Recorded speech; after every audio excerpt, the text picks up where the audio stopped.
Well, yeah, certainly. I mean, it was our fault. We made a mistake. Spotter said it was clear. It wasn't clear, and, you know, I didn't want to tear my car up, tear his car up either.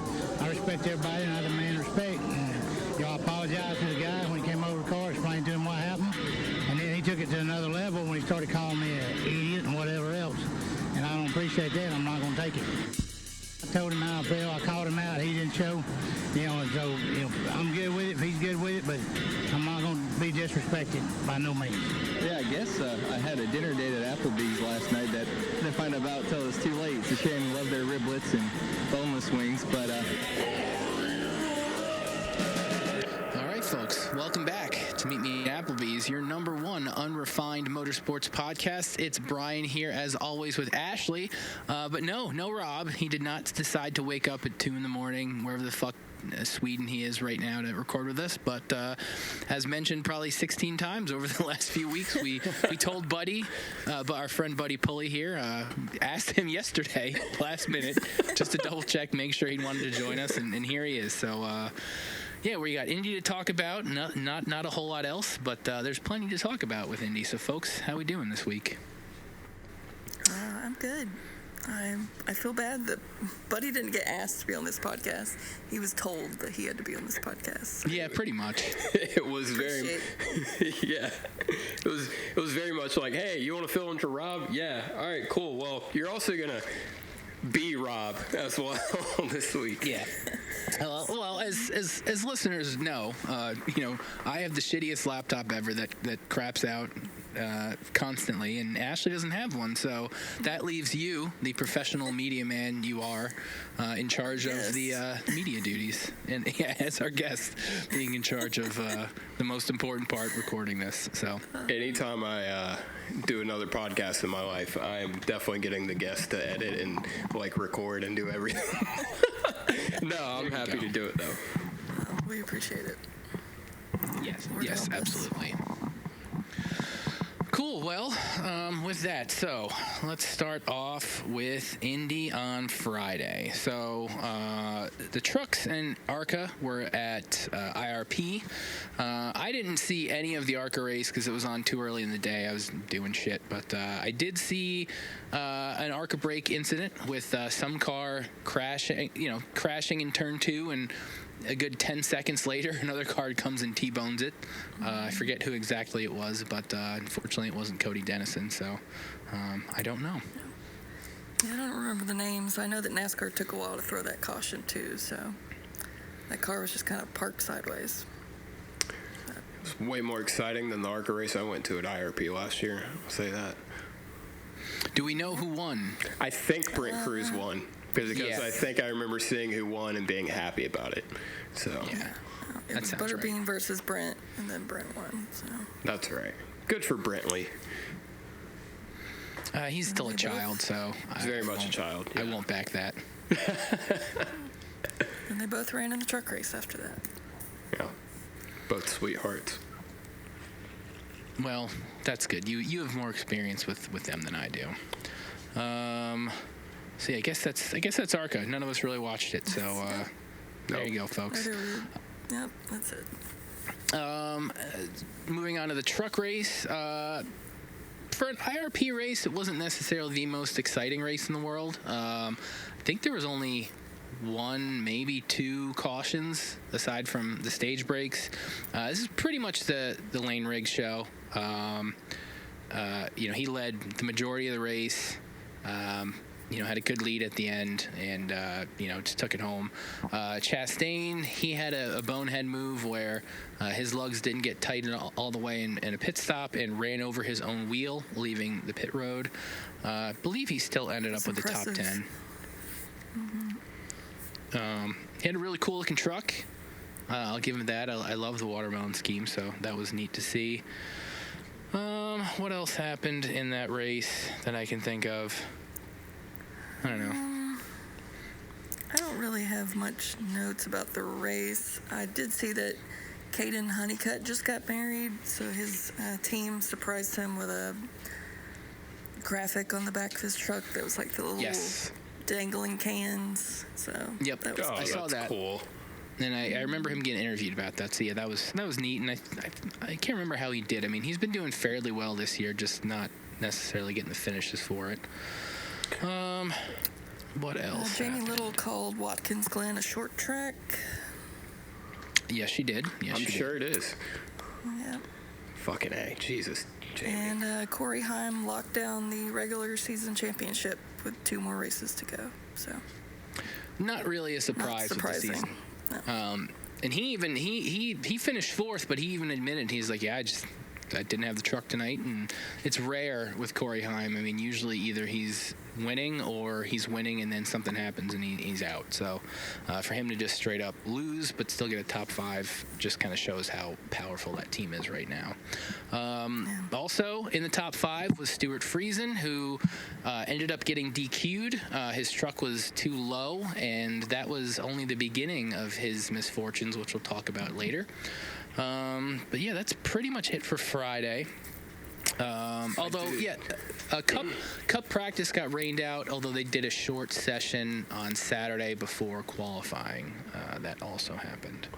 I did learn that Lane Riggs' nickname is Cantaloupe. Oh. Yeah, I learned that today. Because of his round-ass face? Okay, so when I first heard it, I thought possibly. But no, it's because apparently when he was young, racing at Orange County, I guess younger than he is now, he was passing everybody on the outside. Maybe it wasn't Orange County. It was some track where it was very bottom dominant. Yeah, Orange County's not bottom dominant. Anyway, passed people around the outside, and he gets out of the car, and his dad called him Cantaloupe. He's like, your nuts are the size of a damn cantaloupe. And he just got the nickname Cantaloupe. So I will only be referring to Lane Riggs as Cantaloupe from now on. This is okay. To process. There's a song by an old Boston band I used to love called Darkbuster, called Lopes, and the chorus is just Lopes. He's got lopes. He's got balls the size of cantaloupes. So I'll have to play that for. It's gonna be. Send it to him. That's gonna be a Bristol themed song for him. And speaking of Lane 2, I had the epiphany while watching the race that really this is a reference that will land with almost no one listening to this show, or really anyone. I used to read RC car magazines a little bit when I was a kid, and there was this champion RC. And Brien. Damn. 7 minutes, 56 seconds. Wow. Hell yeah. So this is why we didn't do it on Brian's computer. Hell yeah. Hell yeah. We have to re-record the podcast like 20 times. So this is amazing. This is the full Applebee's experience. I'm so excited for this. Lord help us. Yeah. He's probably still talking into the void about that weird reference he had. He had sent it to the group chat too the other day, and I was like, I don't know what this means. So we can only get it's an RC magazine, okay? And in reference to Lane Riggs, I can't. It was a picture of a child that he sent to the group chat. That looks like Lane Riggs. Yeah. Okay. I mean, hell, I looked like Lane Riggs when I was a child. Yeah, he sent a picture. I don't know who this kid is. Fun fact, I accidentally hit on Lane Riggs' girlfriend at fucking Caraway last year. Well, how'd that go for you? Not well. I found out after the race that she was, in fact, Lane Riggs' girlfriend. Oh, is he scoring out of his league? I think so. Others would beg to differ. Did he just quit completely? There we go. There Hello. we go. See, yeah, this is why I'm not allowed to do the production. I'm just excited. I'm getting the full Applebee's experience. There you go. Let's see. What's the last thing I said? Something about Lane Riggs in an RC car. Oh wow! I even talked about Denny crashing on the pole app, and you guys totally missed that. So. Wow. Well, I was talking for a while and not paying attention to that. So yeah, Saturday. Again, big Toyota top 10 would have been Denny on the pole had he not completely biffed it in his run. He had finish your story about the RC reference. Oh, I just think he looks like Brien Kinwald. And okay, well, you didn't say that. Oh yeah, I know who that is. Oh yeah. Oh, wow, you know who that is. Okay. No, so, I yeah, don't. I absolutely do not. Never mind. Yeah, he just looks like Lane Riggs looks like he looks like this fat ass little kid that I used to see. We'll post a picture of it. We'll post a picture of it in notes. He also kind of looks a little bit like the JD Vance memes, but that's a little mean, so we won't compare it to that. Kicking out his coverage, let me tell you. So yeah, moving on to Saturday. Like I said, Denny just totally lost it in turn 2, which was a place where a lot of stuff happened over the weekend. Yeah, definitely would have had the pole. Didn't really affect him too much on Sunday, as we'll find out, but, we're getting ahead of ourselves. The Xfinity race, it was Allgaier definitely had the lead in the beginning. Almirola was up there. Larson didn't have a great qualifying spot, but he was moving his way up there. Zilich, a lot of the Xfinity regulars. The Haas team was good there last year and good this year again, although unfortunately Creed didn't have a great day, but Sam Mayer did. Let's see, the big incidents, there's really 2 to talk about, I would say. The first one being Larson just completely losing it in turn 2 and wrecking Justin Allgaier. It was clearly an accident. Like, he wasn't trying to wreck him, but, it was one of those moves that, it's kind of embarrassing for a dude like Larson to make, especially in an Xfinity race. And while he was slightly apologetic after the race, he wasn't as apologetic. He barely. Apology was so disingenuous. Yeah, he really could have. I forget who said it. Oh, Mark Martin did. He could have taken ownership of that better, and he didn't really do that, and that was a little disappointing. For someone who went out of his way to say that he comes down to the Xfinity Series to embarrass these drivers, all he did was embarrass himself. He stepped on his own dick and then stepped on Justin Allgaier's while pretty he was big dick, too. Yeah, that's fair. Well, Kyle Larson. Maybe not the big dick part, but it's fair that he definitely stepped on some dicks for sure. Hey, he heard Junior put a bounty out on him, and he was like, "I'm gonna settle this right now," and then didn't. Well, he won in Junior's car, didn't he? Mm-hmm. Yeah, so whatever. It's all a wash. The big incident, though, is the obvious one. So this was for position, but Eric Almirola was trying to pass Austin Hill. Austin had some damage to his car. He was clearly not the faster car, but he was making it tough for Almirola to get around him. Almirola, admittedly got into him to kind of get him out of the way. But Austin then immediately, as soon as he recovered his car, turned down and spun Almirola into the wall. He hit one of the non-safer barrier areas. He also crashed himself. Then he got a 5-lap penalty. Effectively, his day was over anyways, but it ended his day. He motherfucked NASCAR the whole time and then did a John Force burnout out of his pit stall, according to people at the track, because that didn't make it to TV. And today, of course, he was subsequently suspended, as he should have been. Just an egregious dickhead move by this hothead, meathead moron. And, we don't even like Almirola here. And it's still one of those incidents where, on one end, it's great because 2 people you don't like taking each other out.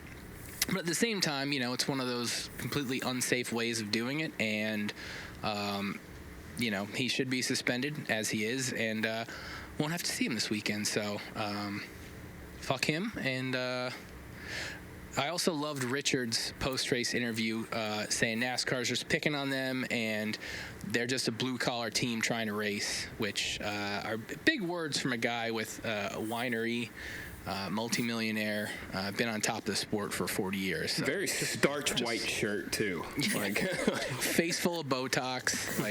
Fuck off, dude. Yeah, blue-collar, baby. Mm-hmm. As blue-collar as our president. Yeah, like $250 million, so. Yeah, that's blue collar for sure. I just think it's funny that Austin Dillon's going to be the one replacing Austin Hill. I mean, Is he? yeah, Yep. yeah. That's like seeing your baby with a hand grenade and be like, oh no, here, take this pipe bomb instead. Like, I mean, Dillon's not going to do a whole lot in that race. I'm not really worried about it. So I hope Eric Almirola nudges Austin Dillon and he does the same fucking thing. It'd be funny for sure. Is Almirola running this weekend? I have no clue. Yeah. If he did that in Xfinity. I hope so. Well, maybe we'll find out. Let's hope we find out. Let's wait and see. Yeah. And then with Also, a lot of the duct tape on front of Austin Hill's car. Did y'all see that?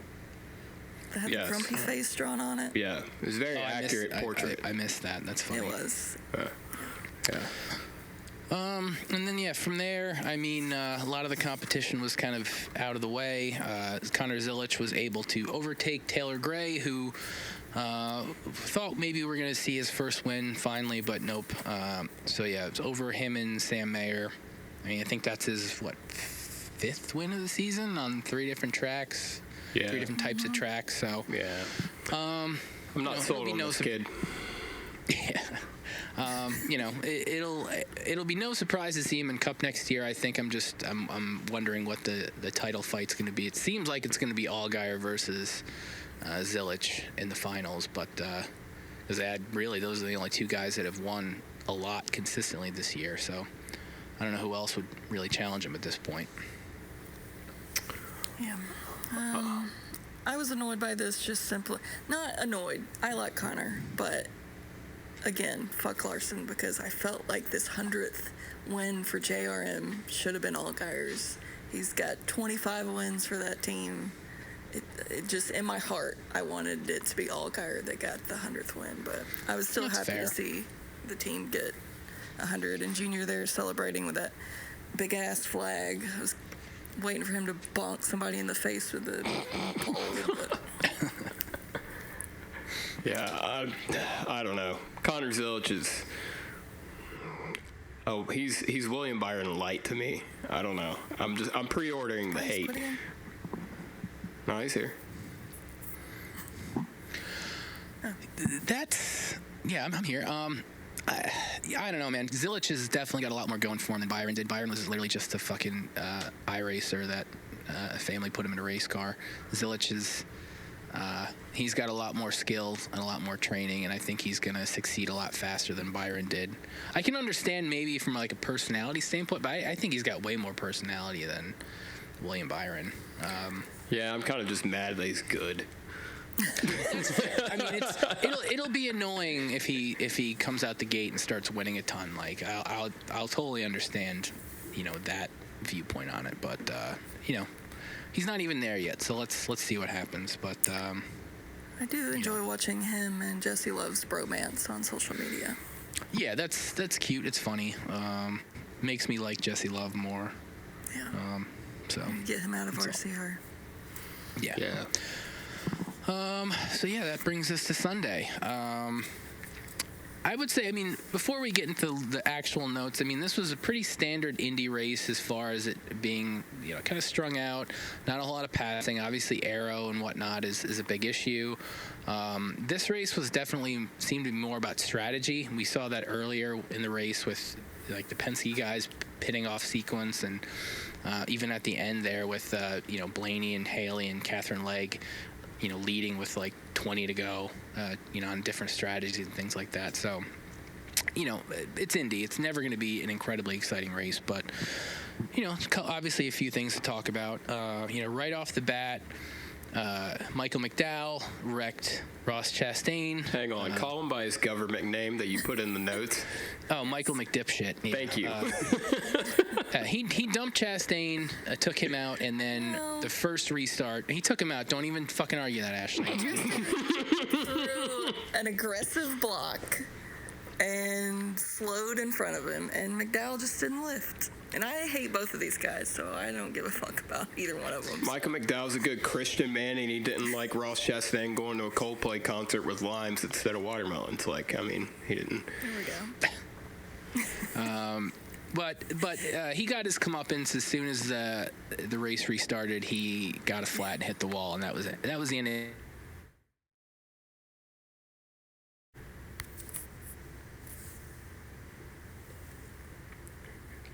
Did we lose him again? My audio went out for a second. Interesting. It made like alien sounds, and then there was silence. Whoa. Mine did not do that. I hope it's not anything on my end. I don't think it is. Maybe Brien just dropped out again. Yeah. Well. All right. Fuck yeah. I will say, before the race, Cookie Monster was there, and there was so much wholesome content from. Oh my God, Cookie Monster! That was my favorite part of the whole race. I want him at every race. Did you see the footage of Holly Jones with Cookie Monster? Yes. Yes. Oh, here we go. Yep. There we go. I'm back. Welcome back. Internet really hates me tonight. Hell yeah. What was the last thing I said? We were talking about Michael McDipshit wrecking Ross Chastain. Oh, yeah. Well, moving on from that, like I said, not a whole lot happened until like 20-ish to go. So, they're cycling through the pit stops and all that, and, we see Catherine Legg up there, we see Justin Haley, Blaney, and all that, but they needed to pit. Everybody behind them was okay on fuel. It seemed like Joey Logano was going to come out of the cycle with the lead. He got a flat with around 20 to go, which led the lead to Bubba Wallace, who, when he finally got it, he had about a 5-second lead. And I know all of us who are Bubba fans were just kind of like incredibly nervous because obviously you could see Larson was coming. He wasn't coming incredibly quickly, but who knows if he was faster, if maybe Bubba was secretly saving fuel, knowing that in case anything were to happen at the end, they were going to be really short on fuel. But also, go ahead. I was just going to say that listening to Hamlin's podcast earlier, Hamlin said in order for anyone to pass the leader, they would have to be like a full second faster than them. So I think even if Larson had got to him, he wouldn't have been able to pass him straight up unless he did some bullshit. He really wasn't gaining that quickly. I mean, it'd be a couple tenths here and there. I think the last lap before the red flag was he maybe gained half a second, but he was still like 4 seconds behind with 5 laps to go or whatever. It would have been a hell of a wreck, that's for sure. Yeah. Yeah. Jesus. This would have burned to the ground. So yeah, all of us who are Bubba fans were just kind of like waiting nervously because we were just wondering what was going to happen to ruin this. And I legit thought I was going to throw up at that point. I was like on the edge of my couch. My knee was bouncing like a million miles an hour, and I thought I was going to puke before the rain came. Yeah, I for sure was stressing for quite a bit. But, rain was threatening things, and then all of a sudden, 5 laps to go, they call for a caution, which led to a fairly brief red flag. It was like 30, 40 minutes, I want to say, because it wasn't raining on the entire track, really. I think mainly in one of the turns, and, it rained a little bit, but they were able to dry things up pretty quickly. Obviously, a lot of us, even some of the 2311 guys were nervous that Larson was going to get him if this were to happen, and also they all thought Bubba only had enough fuel for one green-white checkered, and obviously that happens. There's a wreck on the backstretch where Christopher Bell he right hooks Todd Gilliland and takes out a couple other cars, but unlike Chandler Zane Smith, yeah. Zane Smith. Who did I say? Todd Gilliland. Todd. That's right. One of the FRM cars. Anyways, unlike the Austin Hill incident, this seems to be pretty accidental. Christopher Bell was immediately on the radio apologizing.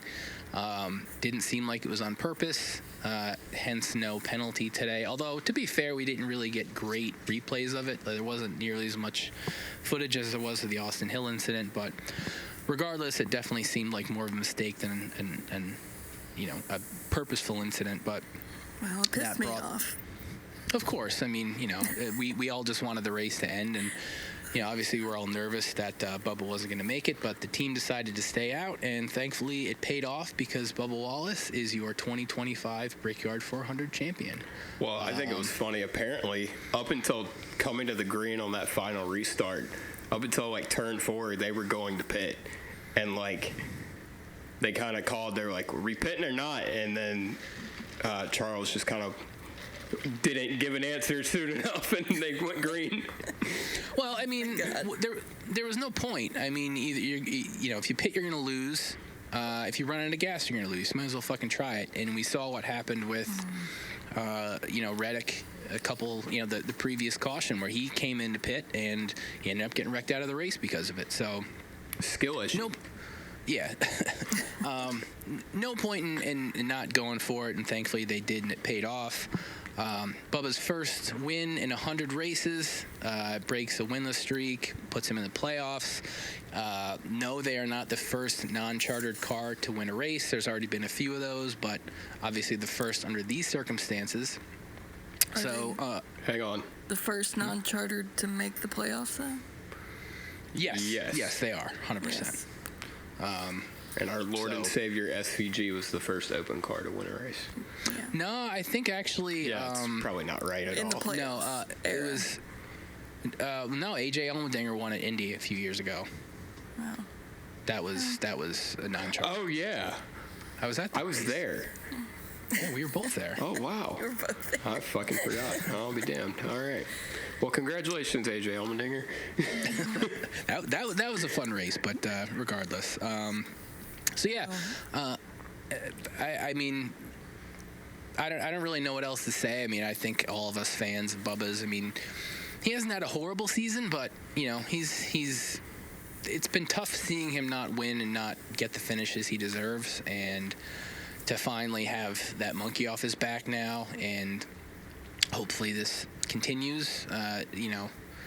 Both the 2311 cars have really been a little bit off this season, maybe for obvious reasons, but we're not in the shop, so we don't necessarily know what's going on there. But they've both just been off a little bit, so good to finally see one of them win, and I'm glad it was Bubba.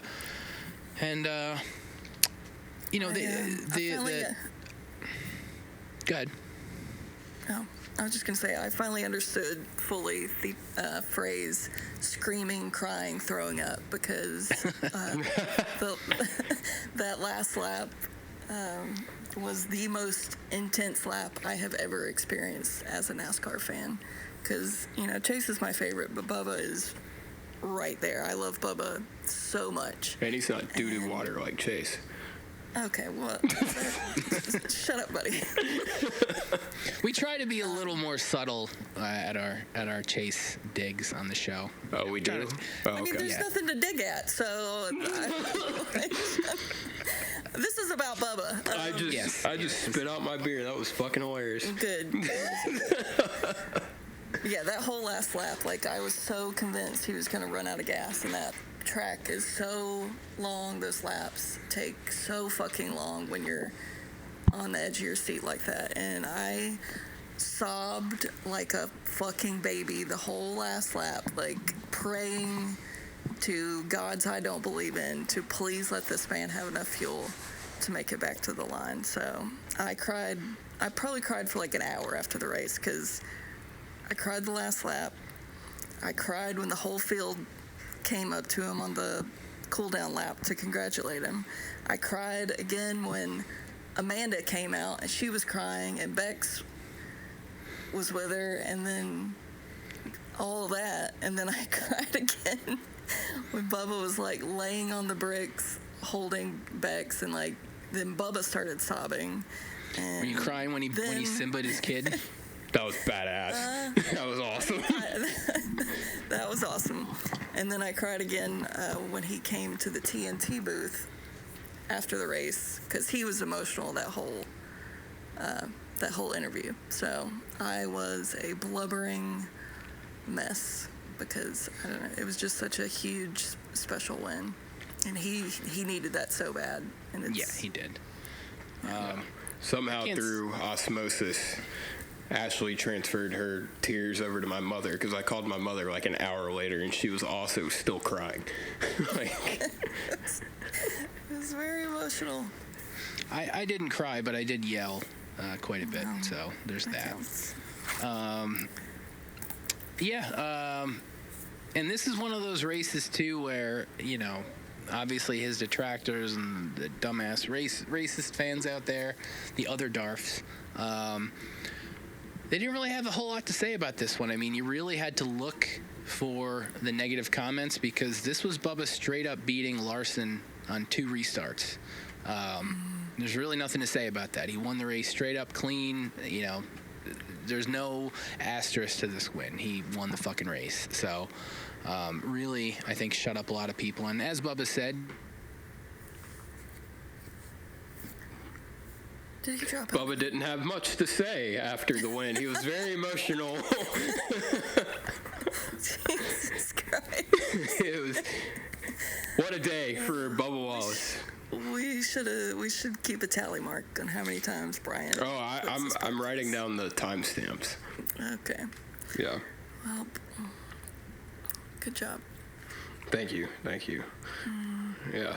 Yes, they were all happy tears. I was just so happy for him to get that win, because there's no way I would have been able to live through a dejected Bubba interview after the restarts in the rain. And yeah, even though I'm wearing a Kyle Larson shirt currently. What?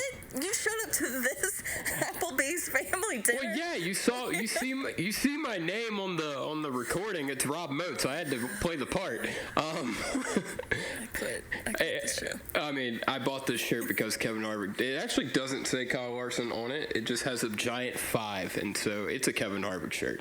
Okay. But anyway, yeah, I was very, very excited for Bubba. I wish I had been able to watch it in the moment. I definitely would have cried. It was intense. Yeah. He's just going to have to win again, really. I mean, my favorite part was when Monster to come back, and he might. Dude, fuck yes. When Brien gets back in here, we need to talk about the Cookie Monster. Is Brien... Little known fact, Cookie Monster is anti-playoffs. Did they talk about this on Sesame Street? No, but no one asked him that in the media center, and I was really pissed off about it. Yeah, I was like, this is not... asking him pretty lame questions. Yeah. If I had known the Cookie Monster was going to be there sooner, I would have applied for media credentials, and I would have asked him. Cookie Monster, what's your opinion on the 2311 NASCAR lawsuit? Is Brien waiting to get back in? No, nothing. Well, I think NASCAR's gonna owe 2311 a lot of cookies. That's all I think. That probably would have been his answer. I hope it would have been. Yeah. He's got to have a personal wrangler who follows him. That's their one job, is just to carry a satchel of cookies, because I can't even count how many cookies I saw him eat. Ty Dillon brought him a cookie. And he lost the bracket. Yep. Yeah. We'll talk about that when Brien gets back. Yeah. He's the real winner in our book. In our hearts. All right, Brien, anytime now. I think he's taking another shower. Oh. I wonder. I seriously did a whole fucking spit take when you said whatever the hell you said. Oh, Brien has gone away. He should be back here in just a second. Hell, by the time he's get back, he's going to be back in the septic tank. I miss Rob. Oh, well, it was not my fault.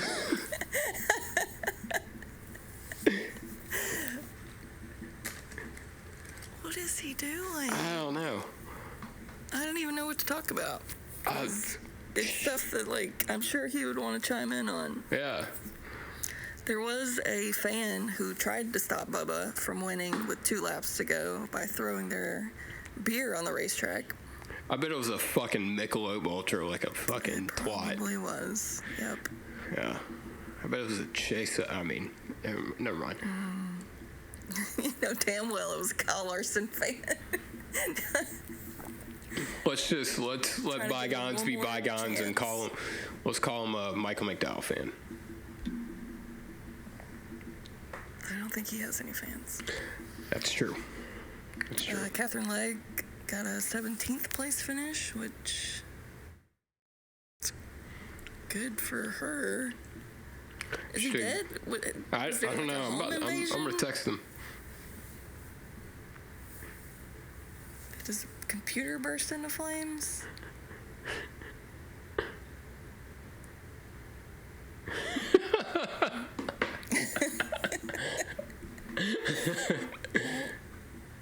This is Applebee's, folks. When Rob leaves, Brien dies. It's just me and Buddy. Hard resetting everything, he said. Oh, Jesus Christ. My Can you God. imagine if we were recording on his computer? I would have, yeah. We'd have to start over. Holy shit. All right, well, while he does that, let me go get a wet nap for my everything real quick. Okay. 1 second. Dude Wipes, proud supporter of known Trump supporter Anthony Alfredo. Fuck him. Gross. Ugh. Never did like that kid. Yeah, I've never really given a fuck about him. He started, I didn't give a shit about him when he was driving for RCR, and then he came out as a Trump supporter, and then he started doing good. All right, did you talk about Ty's big stupid belt yet? No, we did were not. waiting on you to talk about that. We talked about the fan that threw the beer can on the track and Catherine Legg. Yeah. Oh, okay, good. Well, got those out of the way. Yeah. Yeah, we didn't. So, amidst all the, pomp and circumstance of Bubba winning this race, it seemed like the bracket challenge kind of went to the wayside a little bit. Which, it was a battle between Ty Gibbs and Ty Dillon, so that's not a total shock. Yeah. Dillon didn't have a great day, even though Indy is, I think, one of his statistically better tracks. He got caught up in one of the restart incidents and boogered up his front end a little bit.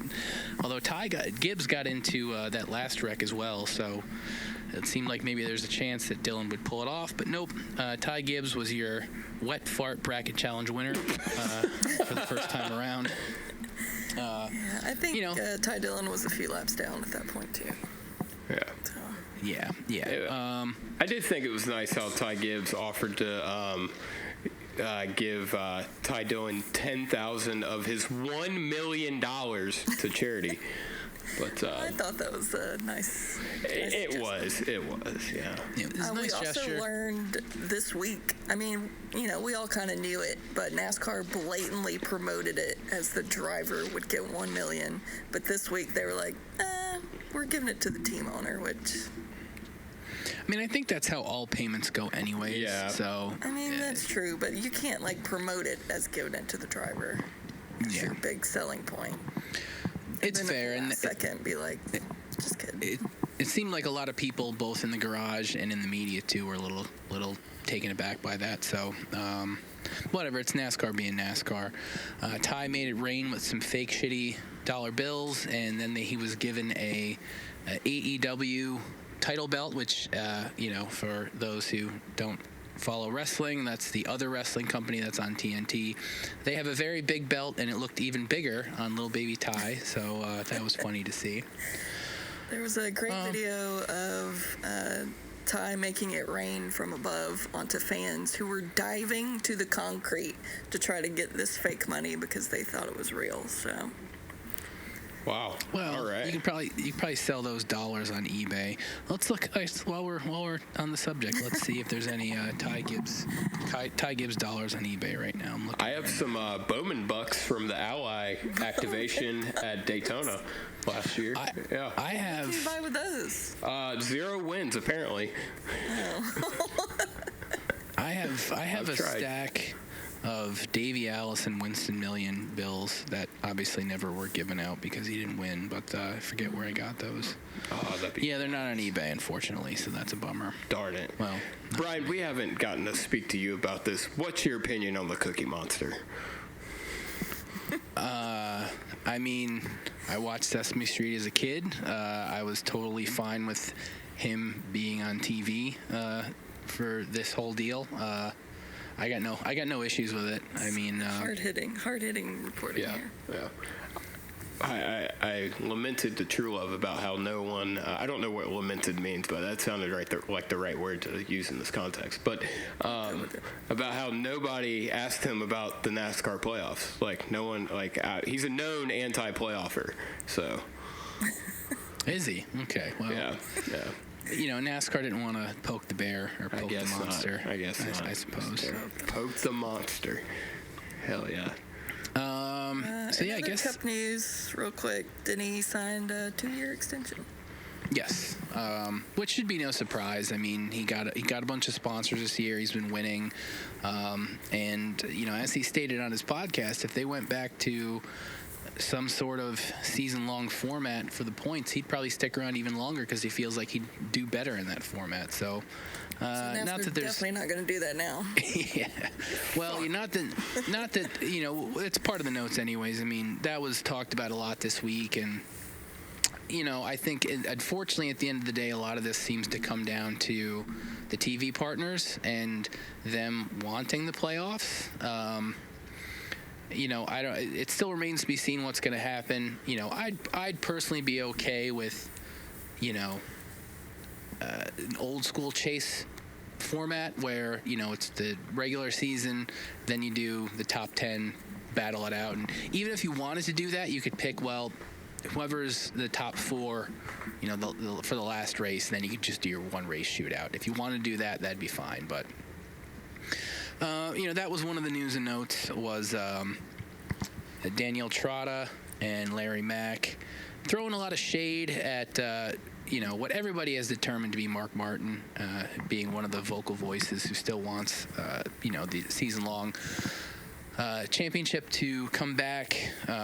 You know, like the Sirius XM stations are essentially NASCAR propaganda, so you really have to take anything they say with a grain of salt when it comes to anything even close to criticism of the sport.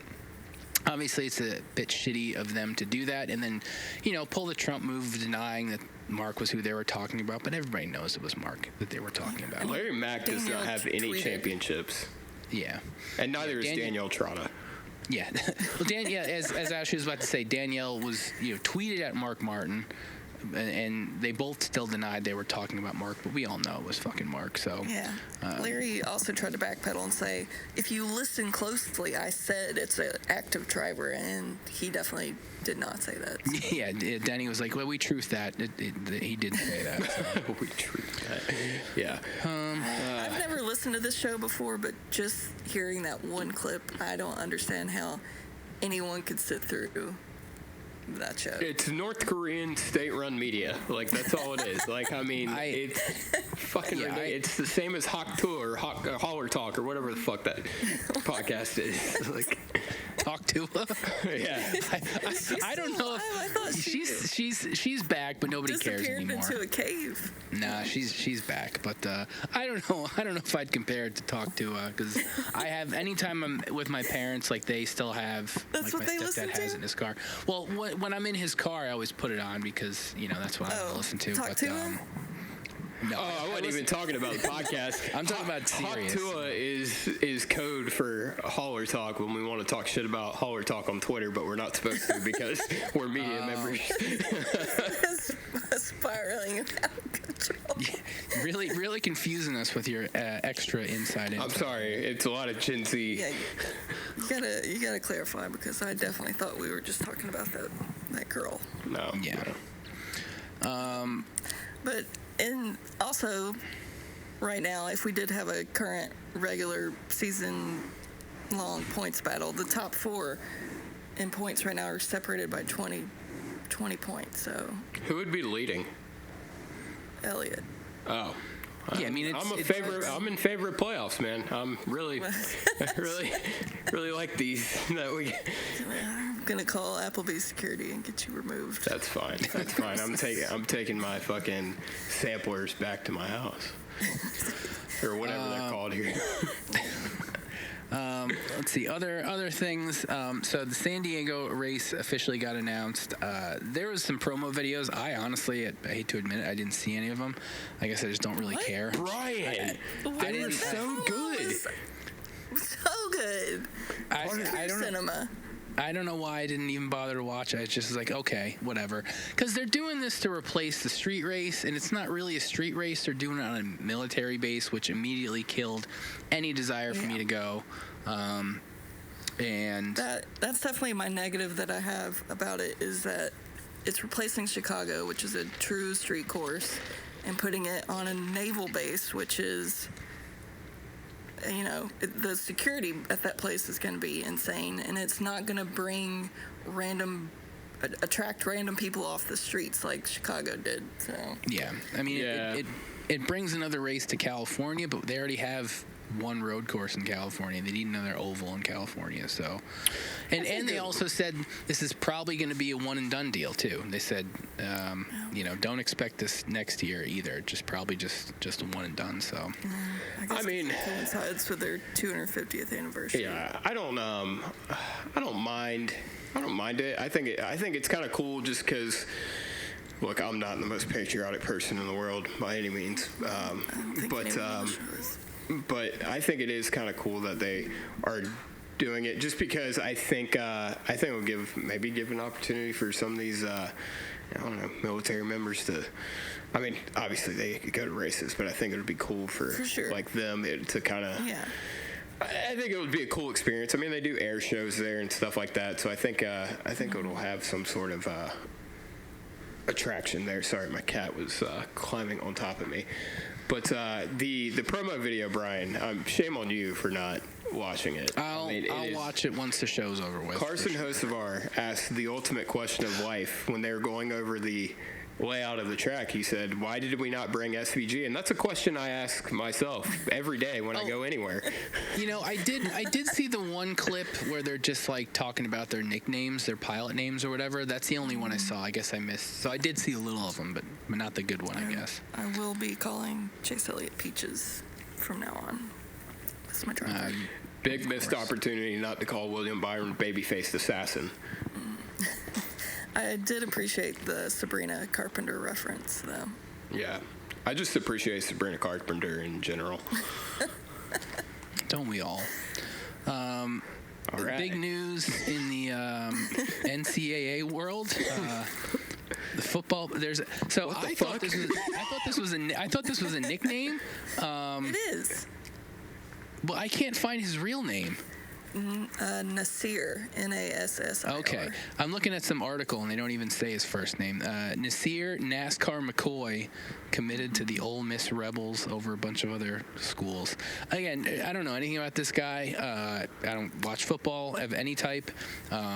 It's always funny to see someone nicknamed after racing when they're not into racing, but maybe he is. I don't know anything about this guy. At the very least, he's got a career path lined up for him whenever football's done with that nickname. So good for him to create some job security for himself. And, again, I'll never see him play, but I hope he does well wherever he goes. So, I mean, I feel like as lifelong NASCAR fans as we've been, it's a missed opportunity for us. I mean... No. Actually, NASCAR True Love. I mean, that's... I'll have to get it legally changed. He is from Buford, Georgia, which is right up the road from me. So I'm also surprised that probably I a fucking Chase Elliott. Heard of this person. So yeah, I guess I'll curious to see if he puts out any merch, and if NASCAR tries to sue him. Well, I would assume they'd probably want to do. If he becomes a star, they'd probably want to actually bring him in as opposed to sue him. Wouldn't really. They're already dealing with enough lawsuit bullshit as it is. They don't want to sue some college kid. Speaking of sports and racing, though, the MLB game at Bristol Motor Speedway is this weekend. I won't be watching it, but it's cool. I Really? guess, I You're don't not know. gonna watch it? Well, I'm going to be in Iowa racing all weekend, so no, I won't be watching it. But I wouldn't watch it. Just kidding. I'd probably at least. I'm sure I'll probably see a clip of it somewhere, and you know. But I'm not going to listen. Baseball's fun. I love playing baseball.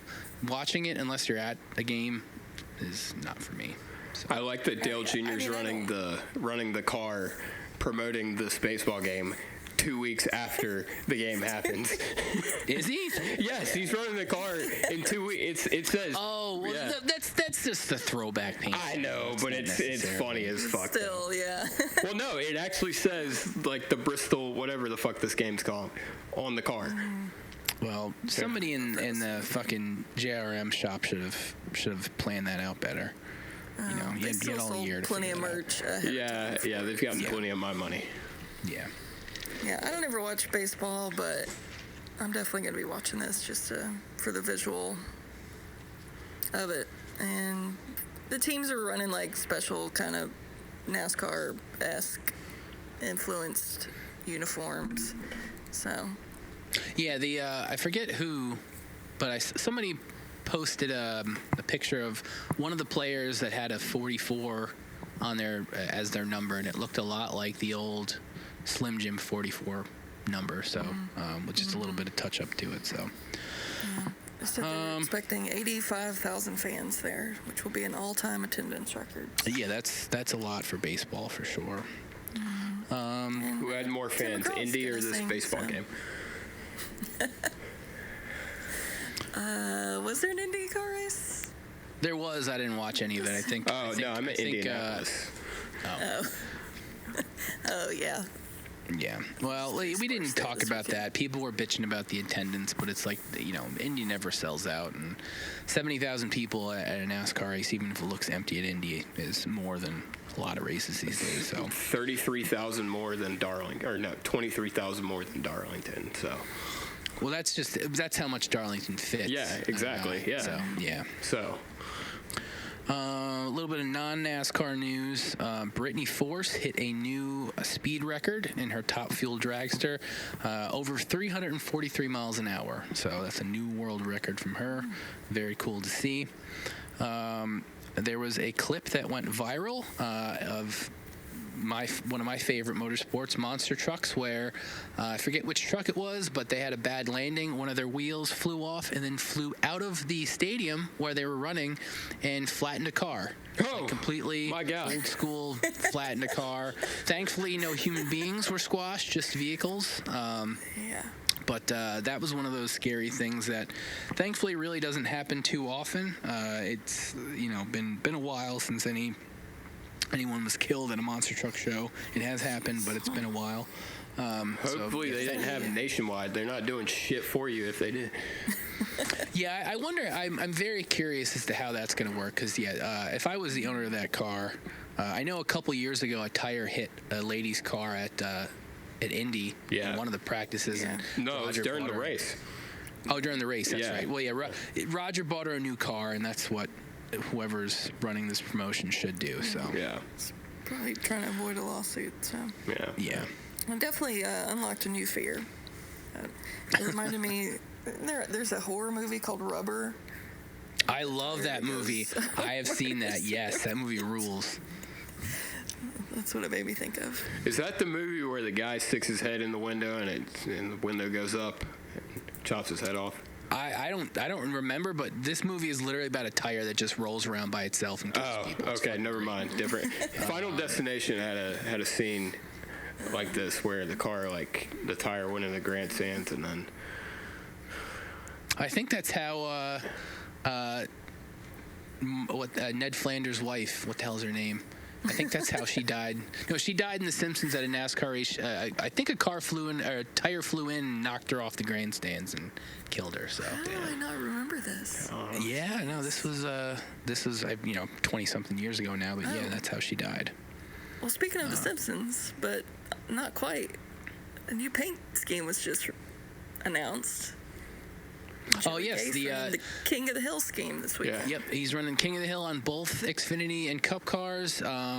We had to I trade know- Bobby Hill out for King of the Hill. Yeah.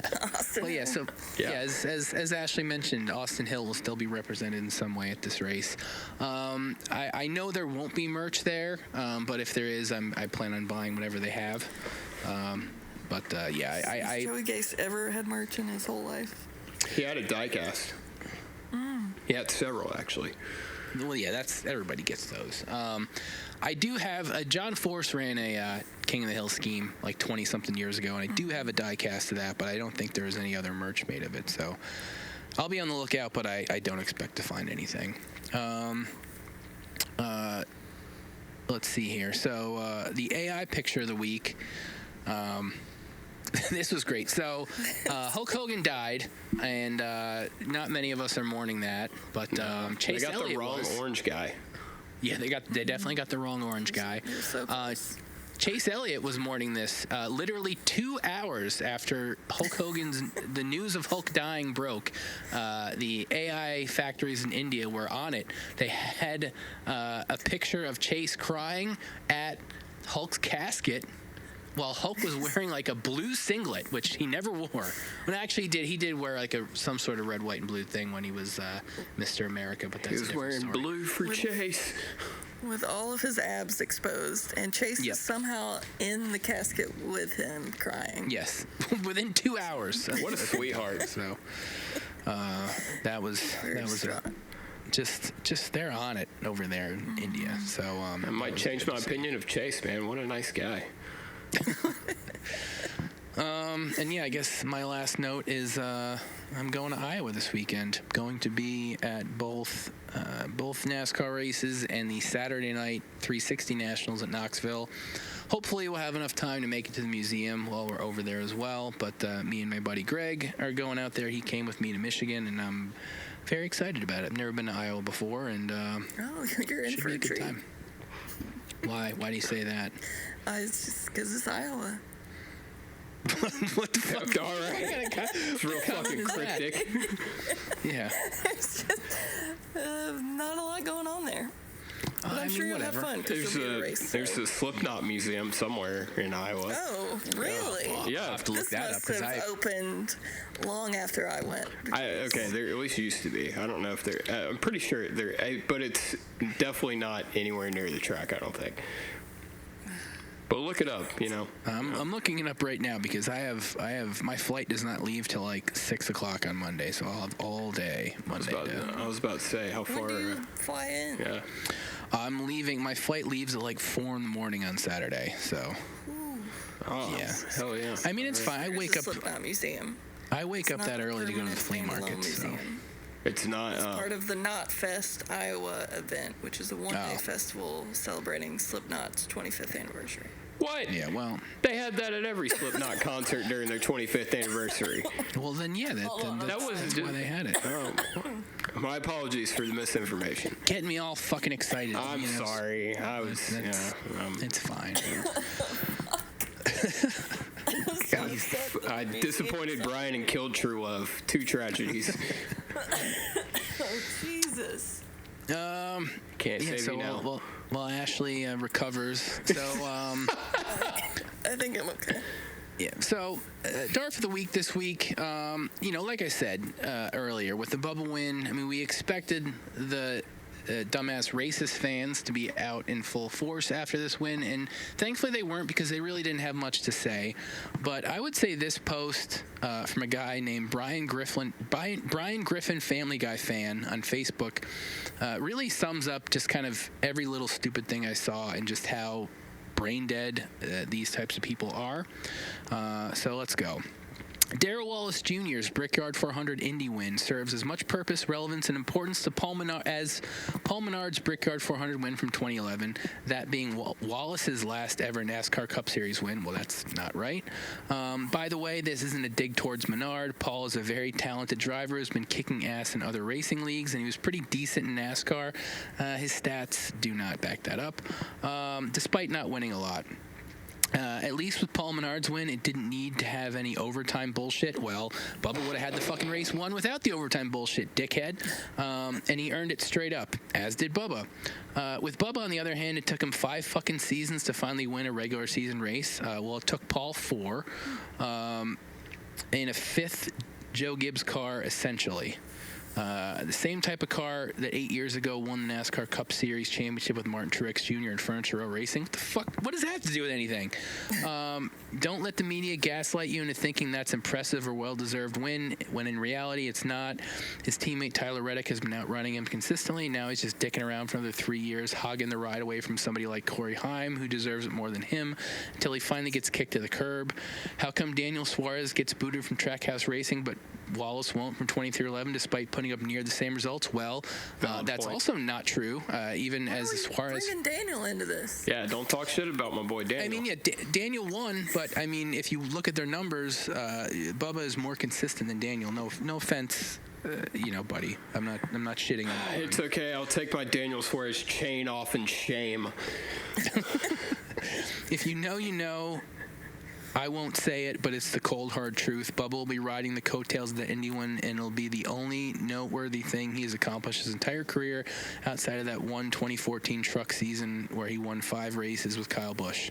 For whatever reason you think Ricky Stenhouse and Austin Dillon are bad drivers and they don't deserve their wins, but praise Bubba constantly saying he's a great driver, you're a hypocrite. I don't know about that. In fact, Ricky got more wins from 2023 to 2024 than Bubba got. I mean, yeah, that's true, but which is 0. Can't wait to have to put up with Wallace and some of his rude fans for another 5 years. Mike Wallace wasn't politically wrong in 2020 when he made those posts on Facebook, to be fair. As I say that with caution, some people just don't want to learn or know the true proven facts of our current society and humanity, sadly.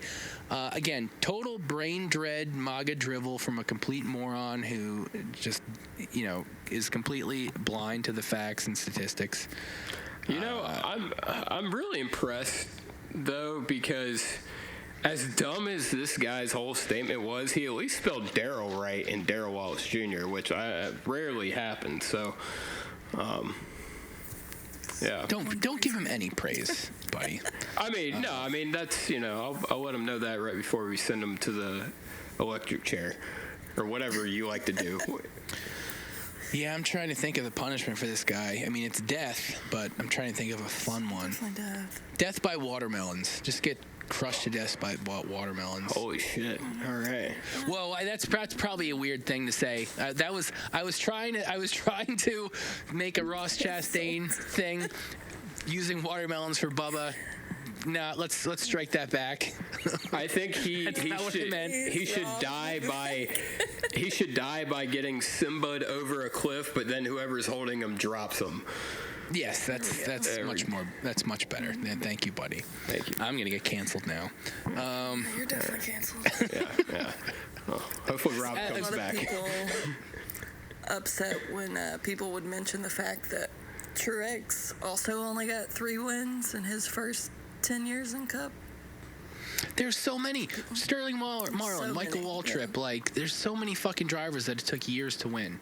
Like, it just people who don't fucking literally, they just want to get in on the race arguments. That's all it is. My favorite argument is he had to drive Kurt Busch's car to win Kansas. Yeah, well, that's not how that works.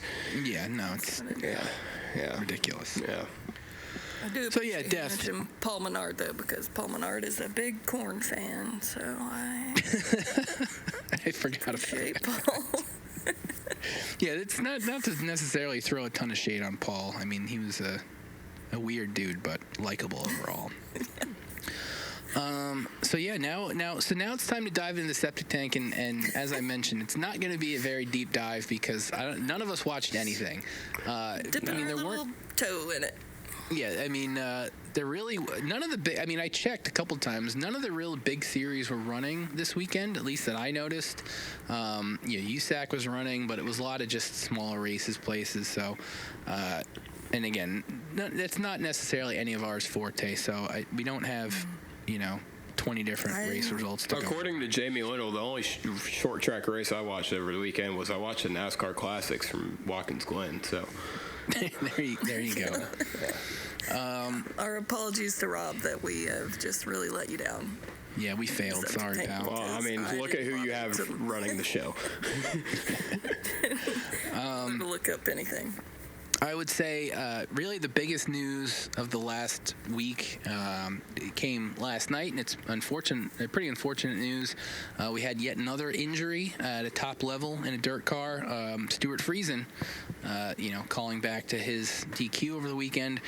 He had probably, at least that I've seen, the most violent crash in a big block modified ever at Autodrome Drummond in Quebec.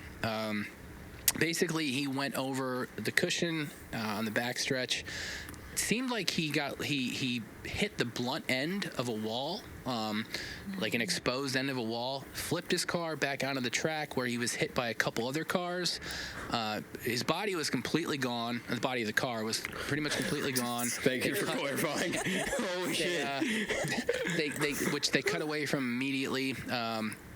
They said it took him about 20 minutes to get him out of the car. And, he was taken to a local hospital.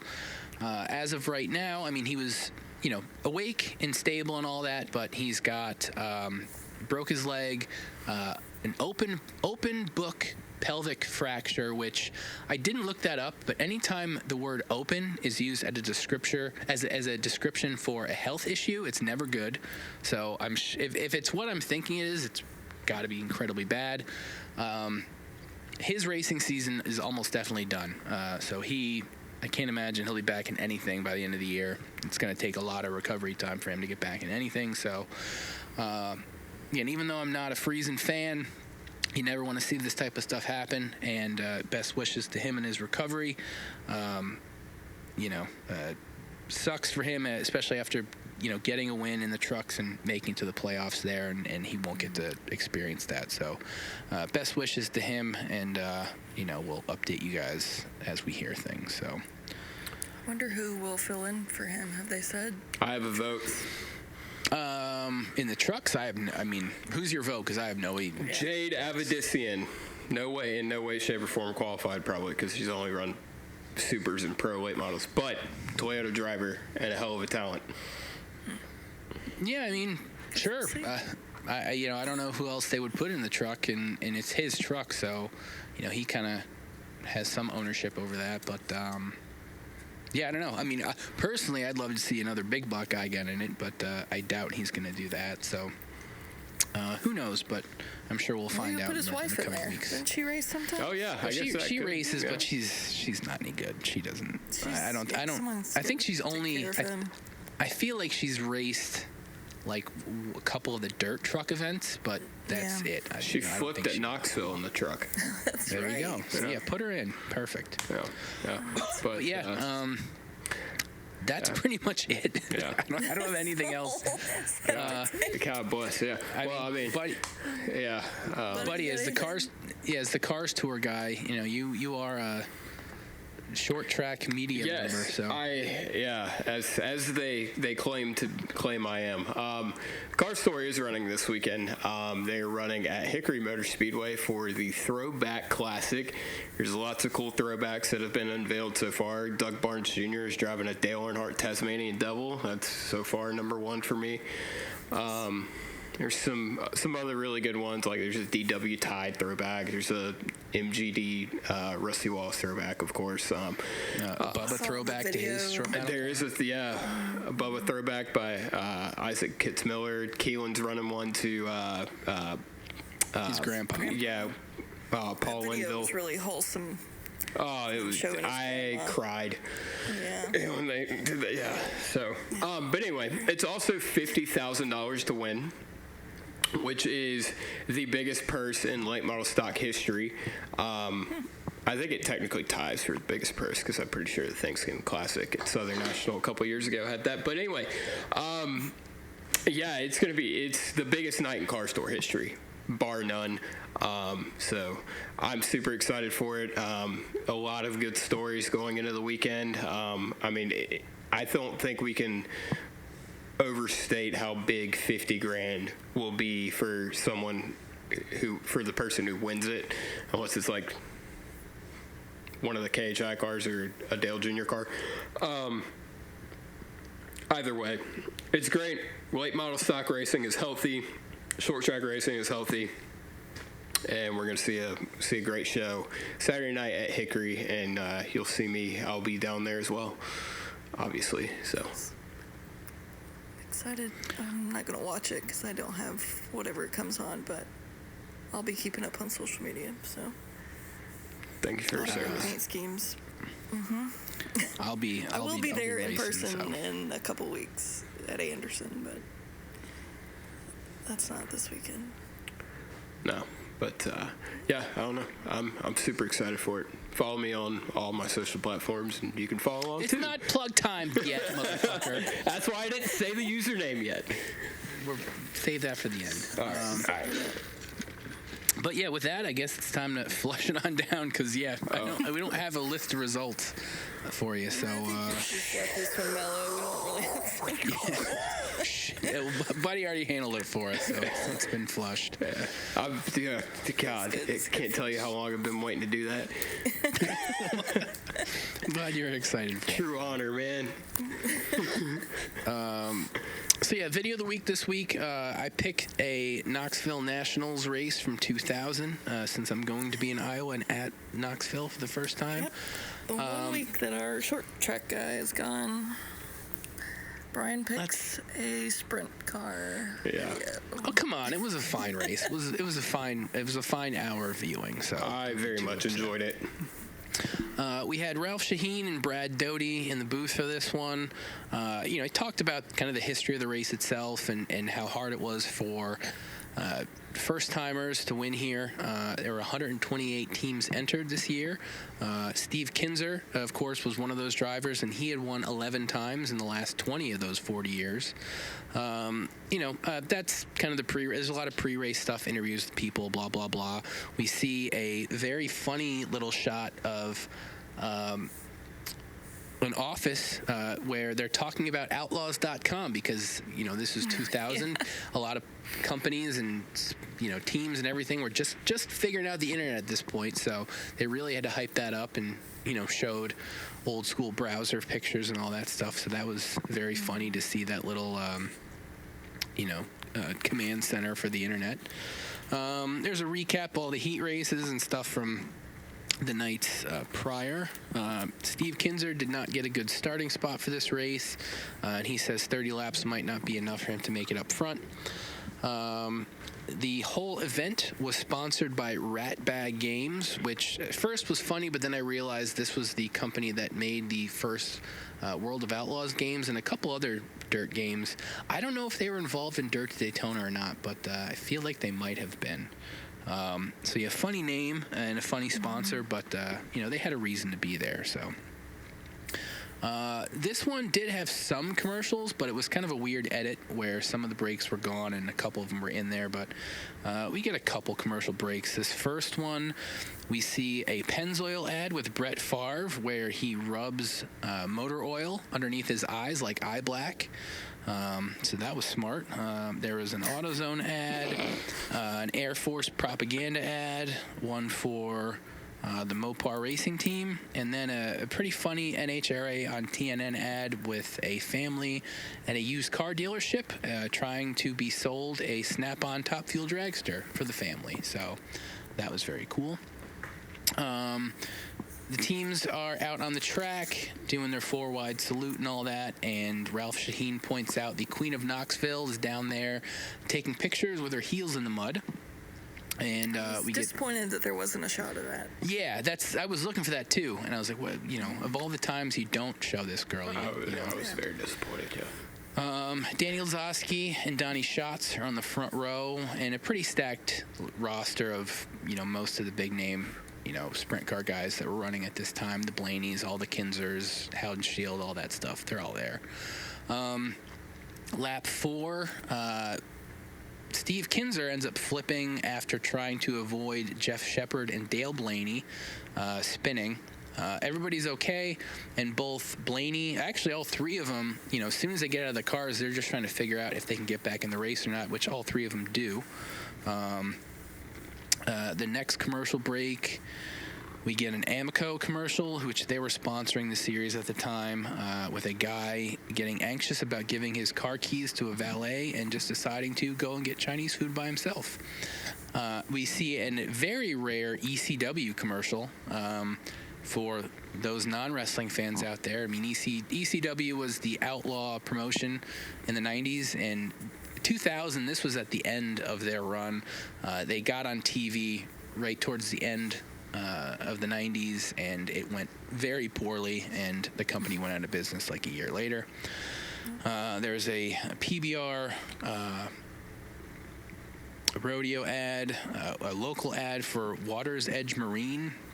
And while I don't know the history of Aaron's Rentals, this seemed like a very old ad when maybe they're a lot smaller, because it almost seemed like a local commercial as opposed to a big company like Aaron's. Coming back from the break, we get an interview with Dale Blaney, who to me was definitely the more attractive of the Blaney brothers. He looks a lot more like, I think he looks a lot more like Ryan than Dave does. I don't know if I'm the only one to think that, but I thought he looked a lot more like Ryan. I thought that Dale looked a lot more like Dave than he does Blaney, but I think we're learning a lot about Brien. But listen, Ryan, I am secure in my heterosexuality, and I'll tell you if a guy's good looking or not. I don't give a shit. Yeah. Ryan Blaney's, and Dale have the same chin and mouth.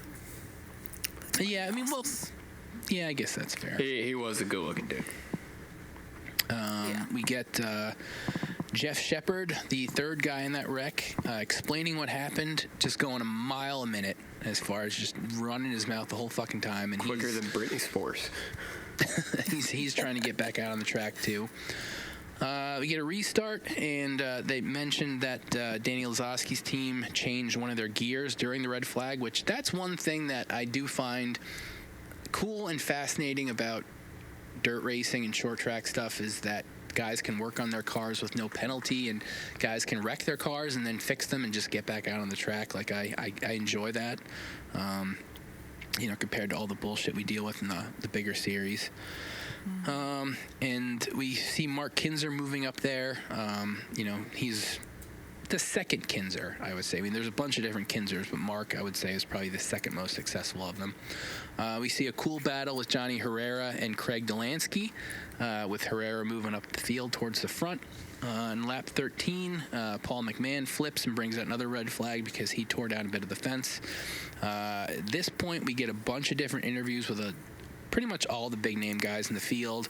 The most interesting one being Steve Kinzer, who he was pissed off not because of what happened earlier in the race, but because during the last red flag, somebody else got pushed out before him, and he was claiming other people were working on their cars when they weren't supposed to, which the announcers cleared up later was not the case. But I just thought it was so funny that Kinzer was so pissed off. The other Kinzer, Mark, we get an interview with him, who he looks annoyed, but he also seems very happy and content with his car. We get another caution from Brien Furr, getting a flat tire. Going back to green, Mark Kinzer is coming up for Donnie Schatz. Ralph Shaheen drops the line. Sammy finds a little hole, which, that's a good little NASCAR. It's always the goal. Yes, that's true. 5 laps to go. Mark passes Donnie Schatz on the outside, and that's pretty much all she wrote. Mark Kinzer wins his third Knoxville Nationals. He's quite a bit more excited when he gets out of the car this time. Donnie Schatz doesn't really have a great answer as to why he ended up losing. The commentators thought he was just losing his car, but he claims that Kinzer found some spots in the track that got some water and stuff before he did, and that gave him the advantage, which is obviously it is a real thing in dirt, trying to find the spots in the track that might have more moisture or more grip or whatever. So that was his explanation. And Daniel Lazowski also summed it up as far as his gear change. He thought the bottom was going to be better, but it turns out the top was faster, and that's why he didn't necessarily have it with the gear change. Carl Kinzer, the crew chief, and I'm assuming he's the dad of the whole family, he was very excited with the win and just screamed, had it in the bag a bunch of times. So, it was a good race. I don't necessarily love the flatter dirt tracks as much as the higher bank ones, but I mean, I feel like that a lot of people probably feel that way. I'm excited to see what racing is like there in person. But that's pretty much all I got for this. So what did you guys think? My audio messed up a little bit, so I don't know if you mentioned this or not, but did you talk about the lettuce car? I didn't. Oh, well, you should have, because the highlight of the whole race for me was this lettuce car. Is that the one they said was like voted the best paint scheme? I couldn't tell what the hell was on the car. I don't know. Lettuce? They said that he was sponsored by like a prepackaged salad company, so the paint scheme had like lettuce and croutons and bacon bits all over it. Yeah, see, I couldn't really tell. He painted part of it red because he really liked tomatoes, and they didn't put tomatoes in their prepackaged salad, so he wanted to. I totally missed all that. That's insane. I'll have to go back and look for that. I'm not a tomato fan, but I did enjoy this paint scheme. Yeah. Yeah. It's good. No. And my other note is Donnie and Danny shots have cantaloupe heads.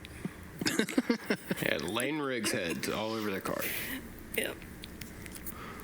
Yeah. I thought it was awesome. Like, I love sprint car racing. I'm a very casual sprint car fan, but it is definitely by far my favorite dirt racing. And so, like, to see this era of sprint cars, it was, slightly before my time, but it was like the names that I grew up hearing out of sprint car racing. So it was it was really nostalgic for me, and yeah, it was just overall just a really fucking cool video, and I was super pumped when you sent it over. Yeah, I mean that's the thing with sprint car and really dirt racing in general is there's a lot less of it out there as far as older stuff is concerned. And there were times in the 90s and even going back to the 80s where it was broadcast on TV, but not nearly to the level of any other major motorsport. So in saying that, I mean, the racing really hasn't changed much since those days either. Watching the stuff now, I mean, the cars look fairly similar. The racing is fairly similar. So you can really go back to any era and you're going to get, pretty decent races. And yeah, especially, seeing those guys whose names you always knew, but maybe never really got a chance to see. It's always pretty cool. Yeah. So this one was a good one to pick with a lot of the big names in it. Yeah. And I don't think I've ever watched much of Dale Blaney race. So no, that was Dave, really neat. So. Yeah. When did Dave win his World of Outlaw title? We know. I mean, early 90s. Sometime in the 90s. I think it was like 93 or something. I couldn't remember. Yeah, it was early on. But anyway, yeah, very cool to see Dale. Old handsome Dale Blaney. He is the more handsome of the two, that's for sure. I will give him that. Did you mention that wreck with the guy? He got out of his car and he was like wobbling all over the track, and then his wife climbed over the fence and ran out into the track. I mean, I mentioned that wreck, not so much that happening, but yeah, that did happen. That's love. It was love. So yeah, I got some good ones for Rob to come back to. As mentioned earlier in the show, Hulk Hogan died, and while I'm neither celebrating nor mourning that, I thought it would be a good time to bring up some of the WCW, NASCAR, and monster truck content from the 90s, because there was quite a bit of it. Even though I wasn't watching WCW back then, they did, because they had TNT and TNN, there was a good bit of integration of that stuff with it. And so I got 5 videos. Now, it sounds like a lot, but I'm not going to have a ton of time to watch anything, so these 5 videos total less than 20 minutes. The titles are The Giant destroys Hulk Hogan's Harley Davidson with a monster truck. A monster truck comes out of nowhere and is looking for Hulk Hogan. Hulk Hogan versus the Giant monster truck match. This was an infamous match where the trucks basically push each other around. And then a couple different NASCAR-related videos. The NWO take over Monday Nitro for the debut of their NWO race car. and Macho Man Randy Savage and NASCAR driver Jason Keller mock NWO NASCAR driver Kyle Petty for crashing. So, yes. It sounds like to me Hulk Hogan was murdered by this monster truck. Well, unfortunately, he wasn't. But okay. You know, he's dead now though, so it's fine. Yeah. Was we didn't even bring this up. What's the future of the Real American Beer series if Hulk Hogan's dead? It's funny you mentioned that. So, you know, this is one of those deals where, I mean, it's just a beer company trying to capitalize on MAGA bullshit, and they got Hulk Hogan to push it for them. I'm going to say if they make it to the end of the contract, I'd be shocked. There's a chance they do, but I don't know what's going to happen with the distro of the beer, you know, in the coming months with Hulk not being around. There's also Hulk Hogan and Eric Bischoff, who was one of the reasons why WCW failed. They launched a freestyle wrestling company, which when I say freestyle wrestling, I mean like the Greco-Roman Olympic style wrestling. They're trying to promote it like pro wrestling. And the debut show is here in Cleveland. And am I going to it? No. I plan on maybe driving by it to see. Yes. I plan on driving by it to see what the attendance is like. Yeah, because I know where it's going to be. I'm just, I feel like we've looked at ticket sales and they've maybe sold a couple hundred tickets in this, you know, thousands of people arena. And like right now they're doing 4 for $100 tickets. So if I somehow end up with a free one, I plan on getting in there, and I have a feeling it won't be too difficult to find one of those. But, you know, that's the end of the month. But yeah, that's going to shit the bed. Real American Beer is going to shit the bed. Maybe they'll make it another year, but we'll see what happens. So I have an update on the King of the Hill car. What about it? Around the fuel tank where it formerly said American Ethanol, it says Strickland Propane. Yep, and I saw there's he's got an Alamo Beer fire suit as well. That's fucking cool. Yeah, that's gonna be fun. Yep, really wish they'd have merch for that, but I doubt we'll see it. But I'll find out this weekend.